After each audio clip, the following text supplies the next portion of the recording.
Well, welcome to Whole Bible Study with Taddy Noy. We are on Genesis chapter 40.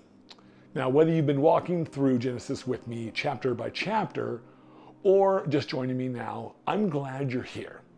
This study isn't about preaching or persuasion. It's about honest exploration. We're approaching complex, layered, and full. We're approaching the Bible text as an ancient text, complex, layered, and full of human experience. My hope is that each time we read, we uncover something worth wrestling with, something that helps us see a little more clearly. Whether you're on your journey of faith, doubt, or study, I hope this space makes room for your questions. So for the chapter recap of Genesis 1 through 39 so far, the book of Genesis opens with grand narratives: creation, flood, covenant.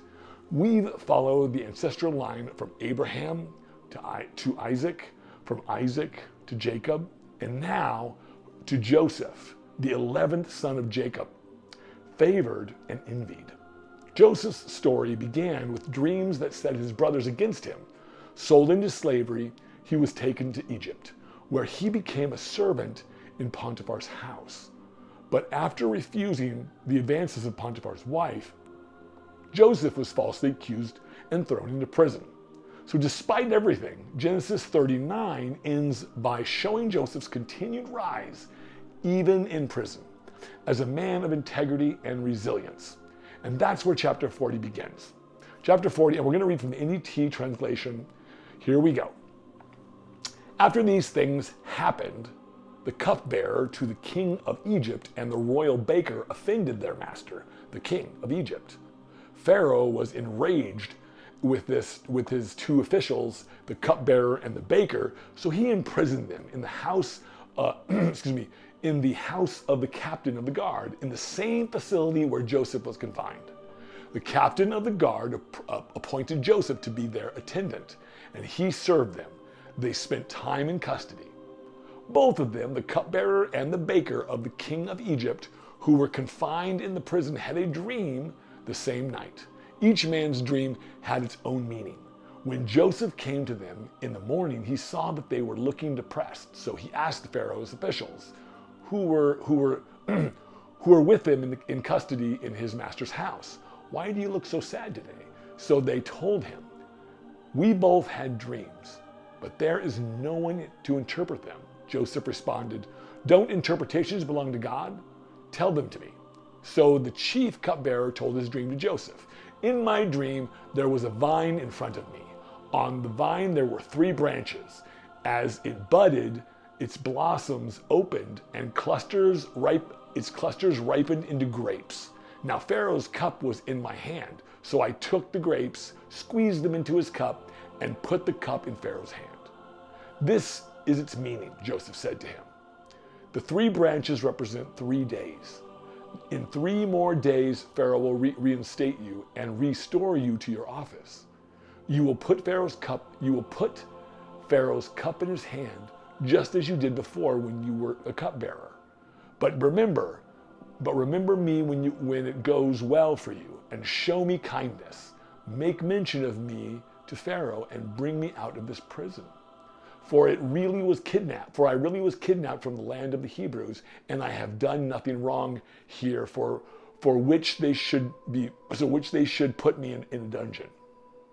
When the chief baker saw that the interpretation of the first dream was favorable, he said to Joseph, I also appeared in my dream, and there were 3 baskets of white bread on my head.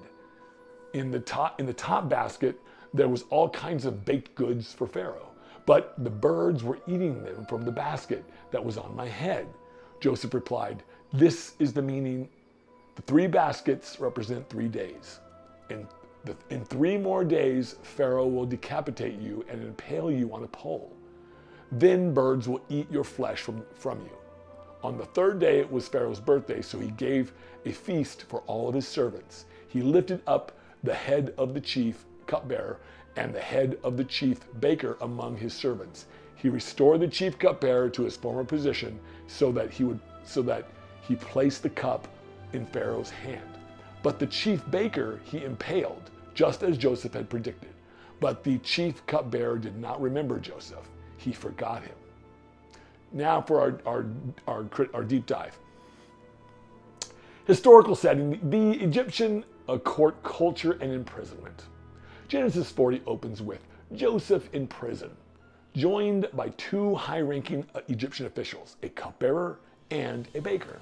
Historically, these are plausible roles. In the New Kingdom period in Egypt, roughly 1550 to 1070 BCE, royal servants like cupbearers were not just wine pourers, they were trusted officers, often serving as close confidants of the pharaoh. Similarly, the royal baker would have been responsible for the purity of the king's food, an extremely sensitive task in ancient palace life, where poisoning was a constant fear. The text places Joseph in a prison run by the captain of the guard, a title that aligns with the Egyptian security structures of the time. Some scholars, like Nahum Sarna, have suggested this shows a blend of Egyptian realism and Hebrew storytelling, a Semite navigating a foreign legal system, yet still guarded by some sense of divine or narrative justice. Dreams in the ancient world. Well, prophecy, power, and meaning, dreams were considered sacred in both Egyptian and Mesopotamian cultures. Temples had designated dream interpreters. Pharaohs consulted with them before major decisions. There's strong textual and archaeological evidence, like the dream book from the Chester Beatty papyrus, that dreams were cataloged and interpreted systematically in Egypt by trained priests. So when the cupbearer and the baker have dreams, they say there's no one to interpret them. That implies they lack access to court-sanctioned professionals. In palaces, Joseph, an outsider, as an interpretive substitute. His line, do not interpretations belong to God, in verse 8, may reflect later Israelite theology asserting Yahweh's monopoly over meaning, especially in contrast to pagan systems. However, in the historical critical view, this likely represents later editorial theology layered into a more ancient folktale. Now some linguistics and literary analysis. So, especially structure, irony, and wordplay. Hebrew narrative often uses parallel structures. The dreams are nearly identical in length and format. Both prisoners dream, both speak to Joseph, both get a 3-day interpretation, but the outcomes are starkly different, life and death, underscoring the themes of reversal that threads through the Joseph cycle.